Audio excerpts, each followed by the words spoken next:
Welcome to Community Talk. I'm Pamela Ballard, Executive Director of United Way of Enid in Northwest Oklahoma. It's my pleasure to have my guest with me, Viviana Smith. She is the Director of Women's Services at Enid YWCA. Hi, Viviana. Hi, how are you? Thank you for having me. Oh, thank you. October is Domestic Violence Awareness Month, and our YWCA is doing a host of events to bring awareness to this very serious issue, not just throughout the United States, but particularly in Oklahoma and Garfield County. And so, Viviana, if you would just want to talk about this for a few moments, and then I'll ask you some more direct questions. And I know you can even talk about some of the events that have already taken place and some that are going on. Yes, as you know, Oklahoma is one of the number in the nation in domestic violence, and number 7th in domestic violence related deaths. Used to be number 3, but we did go up to number 7. So we are going to bring awareness as much as we can to the schools, and we have a couple of football games coming up. The last one will be on October 30th with the balloon release for the victims of domestic violence. We also have the silent witness display, which will be held at NOC at Northwestern University from 19th to the 21st. So that's what we're doing for Domestic Violence Awareness Month. And I know in a lot of the workplaces, every Thursday in October is Wear Purple Day. And again, whenever you see groups of people wearing purple all in one place, that is to bring awareness to domestic violence, and hopefully the people who are wearing purple have some knowledge about it and can educate people. One question that I get asked a lot when people know about someone who is in a domestic violence situation is, why do, it's usually women, there are a percentage of men who are in a domestic violence situation, but why do women stay or men stay in that situation? It's different reasons, but mainly the abuse does not begin with physical abuse. It begins with emotional abuse, financial control, and other factors. So it's difficult for the women to realize that they're in an abusive relationship until the period of crisis begins, which is the physical abuse period. And men who are abused are very manipulative and very controlling. So the women tend to be confused and not really understand what's going on. And I know we've heard people say, well, I want to tell my friend or my sister or my cousin that they need to get out. That is something that they have to decide on their own. And the only thing anyone can do to help a victim of domestic violence is just to be there for them and to get them the help they need when they're ready to get it. When someone contacts the YWCA or they come into the YWCA and they tell you that they are in an abusive situation, what do you do? Well, it depends on what kind of services they're wanting. If they are wanting to come to the shelter, we ask them to either talk to us on the phone or come for a face-to-face, and we do an assessment, and hopefully we can bring them into the shelter. If we don't have available rooms in the shelter, and they absolutely want to get out of Enid, we refer them to other shelters also. And right now it's very difficult because most of the shelters in Oklahoma are always full. And but sometimes they're not ready to leave, or they have a home and they just want to get counseling, so we refer them to our counselor, Linda Anderson. I know the statistics are really staggering as to the number of families in Oklahoma that are affected by domestic violence. Yes, I believe it's 1 out of 4 women will be in an abusive relationship in her lifetime. Can you talk a little bit? A lot of times, and I keep focusing on women because the statistics are, it's about 75% in domestic violence situations. 75% of them are women. It's a smaller percentage of men. So I'm not saying that men aren't, but the statistics are overwhelmingly women and children, but a lot of times the women will say, well, I want to stay because of the children. Can you talk a little bit about the negative impact it has on the children if the woman stays with the abuser? The negative impact is in their behavior. Not only that, but also as they get older, if it's a girl, she will learn that it's perfectly okay to be in a relationship with someone who's abusive. And if it's a boy, usually they will imitate the father's behavior or stepfather's behavior. We've had women who decided to leave a relationship whenever their teenage sons started being abusive to them. So that's very important for moms to realize how it's really essential for them to get out of an abusive relationship so children can learn to have an emotional, mature emotional attachment to people and not become abusive or accept abuse from others. So I remember reading a book called The Emotionally Abusive Relationship, where it, like you said, it doesn't always have to be physical, because it can be verbal, and how damaging that is to someone, where it damages self-esteem. It can even lead to severe depression, thoughts of suicide, and where the woman, I remember a quote where the woman said, I felt like every day was a minefield, where I kept thinking if I did this or I didn't do this, then maybe it wouldn't happen, but there was no remedy or cure. And the emotional abuse can go on for a very long time before it becomes physical abuse. And a man who's abusive to one woman doesn't usually change for the next one, so they're always abusive. And when it becomes physical, then it makes it even harder to leave, because they have gone through so much emotional abuse that they're not sure exactly what they need to be doing. And in many cases, they blame themselves for that. But they have options. They can, go to a shelter. They can call the crisis line, and then, if they want to, they can file for a protective order. And of course, a lot of women say, well, that's a piece of paper. Still, that's if an abuser violates a protective order, that is punishable by jail time. So it does give them some time to get away from the relationship.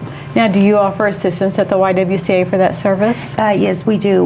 We have one of our advocates who will go to the courthouse with the victims and help them fill out the paperwork and just offer emotional support for the victim in the emergency protective order. And she goes there on Wednesdays for the final hearings as well.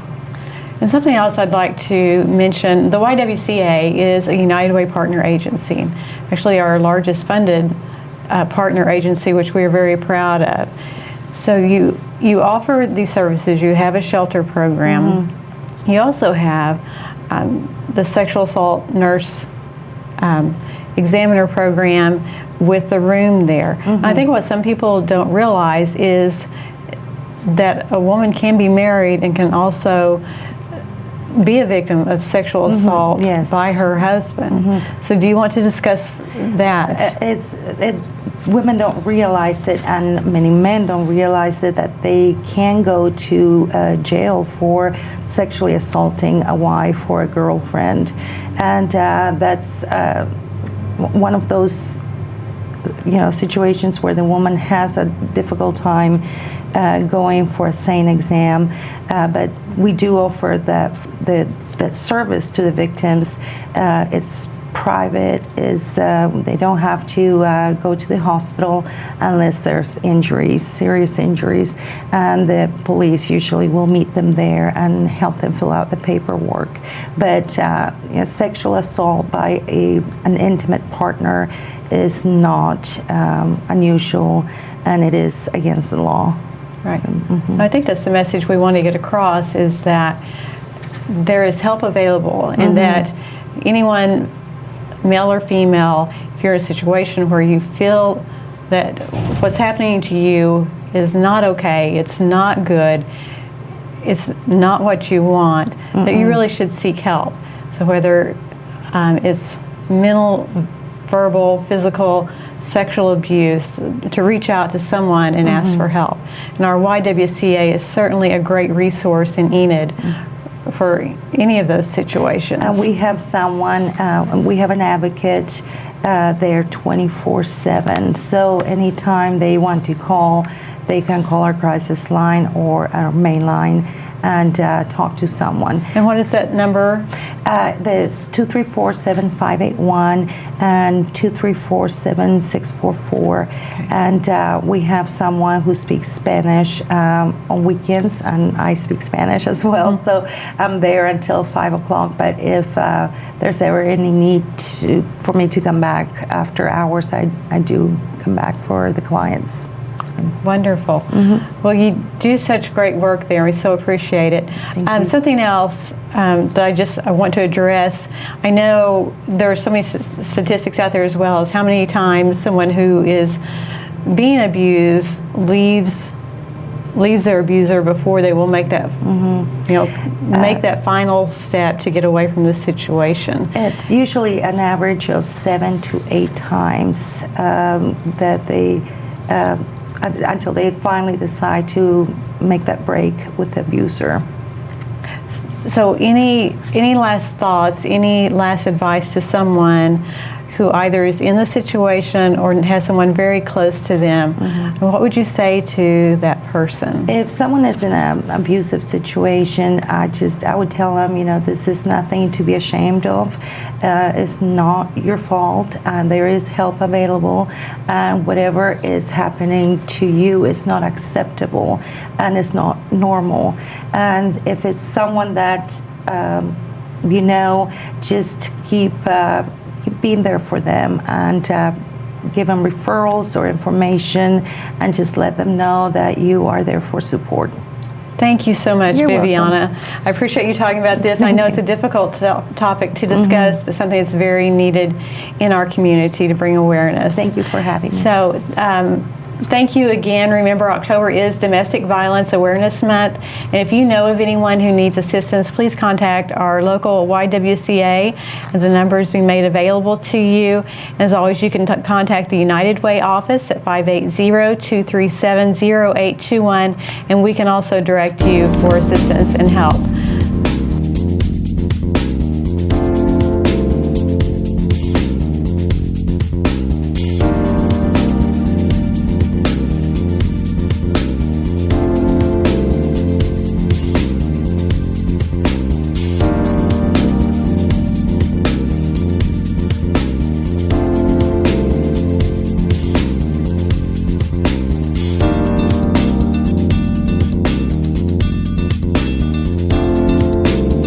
Good afternoon. My name's Craig Vance. I'm with Northwest Oklahoma Disabled American Veterans Chapter located here in Enid. Our office is at 202 West Walnut. It's in the old Santa Fe Railroad Depot. We're open Tuesday, Wednesday, and Thursday, 9 a.m. to 1 p.m. We invite all veterans or their families to stop by, especially if you've never filed a VA claim. You need to come by and talk to us because you may have benefits that you're not aware of. Our chapter's been very busy in the last few weeks. We filed a number of claims, several of which we spent 2 days down on the Stillwater campus at OSU. Did a number of claims for the students down there, as well as our regular workload here, veterans coming into our Enid office. We've also participated in community events in Clio Springs, Watonga, and Fairview. One important item that's coming up for in the new year is with a new IRS requirement for healthcare reporting. For those of you that are enrolled in VA healthcare, you should receive the IRS Form 1095 that you must include in your 2015 taxes, which you'll be filing next year. And also the military retirees and active duty folks that have TRICARE eligibility, you can access that Form 1095 on the DFAS MyPay website. You can get it either electronically or they'll send you a hard copy in the mail. Some upcoming events of interest to veterans is yesterday the Navy turned 240 years old, and November 10th the United States Marine Corps birthday, also 240 years. Our chapter is starting our annual Golden Corral fundraising event. We'll be out at the Golden Corral on West Garriott starting November 1st through the 11th. We'll have some patriotic and military ball caps and unit patches available for donations. Because we'll be concentrated out at Golden Corral for those 2 weeks in November, the chapter building there on West Walnut will be closed. If you have questions for service officers, you can come out to Golden Corral and ask. However, because of privacy and confidentiality issues, we won't be able to do any claim work at that while we're out at Golden Corral. This year is a little different. The free meal for veterans that Golden Corral has done for the past, I think it's 14 years, will be on Veterans Day, November 11th, which is a Wednesday this year. In past, it's always been the Monday after Veterans Day, but this year it is on Veterans Day itself, and that will be 5 p.m. to 9 p.m. Again, Wednesday, November 11th on Veterans Day. That's the free meal for veterans at Golden Corral. We also, although it's not a DAV function, we always like to support the Marine Corps Reserve Toys for Tots collection, which they collect toys to give away at Christmas time to children who otherwise might not have a very good Christmas. Applications are currently being taken at their office just south of Security National Bank on Independent Street in Enid. Their office hours are Monday, Tuesday, Thursday, and Friday, 10 to 5 p.m., and Wednesday they're open from 10 to 6 p.m.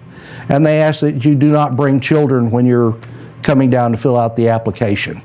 So again, that's Toys for Tots campaign is ongoing, and you can see them. They're the first door south of Security National Bank on Independent Street in Enid. Some history.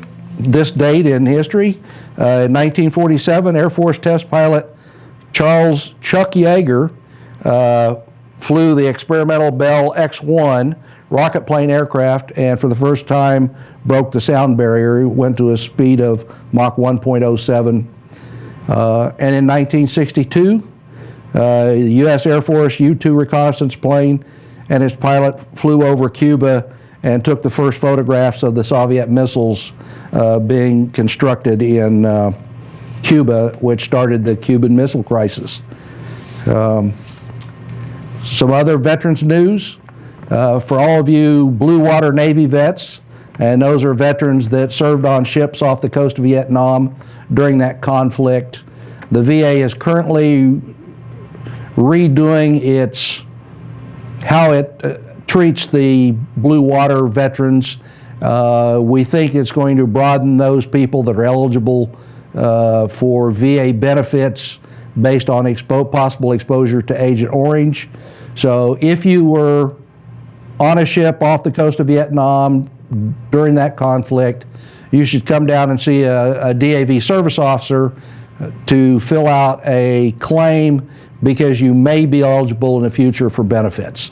This is not anything that's been decided already. It's just a possibility, and if you put your claim in now, you'll be in the first works if they do change their acceptance policy for that. Also, the Northwest Oklahoma chapter of DAV here in Enid has a scholarship program for college-bound students. Those applications are available now, and the deadline will be in the March-April time frame. Don't have a date on that yet, but come by, and if you've got a student, if you're a veteran and you have a child that's going to school or going to college next year, pick up an application. Also, if you're a DAV member, You've got eligibility down to grandchildren. If you're an auxiliary member, there's also possible eligibility for the scholarships there. But come by, get an application, read it, see if you or your children, dependents are eligible for that scholarship. Last year we gave, I think it was $2,500 away to 3 different students. So it's well worth your while to pick up that scholarship and see if you have eligibility. I would like to remind everybody that the depot is available to rent for events. The December calendar is filling up fast, but come down, take a look. It's got a full kitchen. It's got a big banquet room. We've had as many as 90 people in there at one time. That was a little tight, but we made it work, and it's a good location. It's $100 for the rental for your event for a day. You can't beat that anywhere in town for the amenities available. For those veterans needing a ride to their DAV medical appointments, if you need a ride here in town locally, that number is 405-464-1471. If you need a ride to the VA hospital in Oklahoma City, to book a ride on our van, it's 580-478-7027, and that'll get you a ride to your VA healthcare appointments here locally. Again, our local chapter is at 202 West Walnut here in Enid. It's the old Santa Fe Railroad Depot. Our office phone number is 580-242-3808. You can email us at info@nwokdav.org, and it's up there on the screen right now. And our Facebook, you can find us at Northwest Oklahoma DAV Chapter 66. So with that, I hope you have a happy remaining October, and looking forward to Veterans Day coming up. Until next month, this is Craig Vance, Northwest Oklahoma DAV, wishing you the best. Thank you.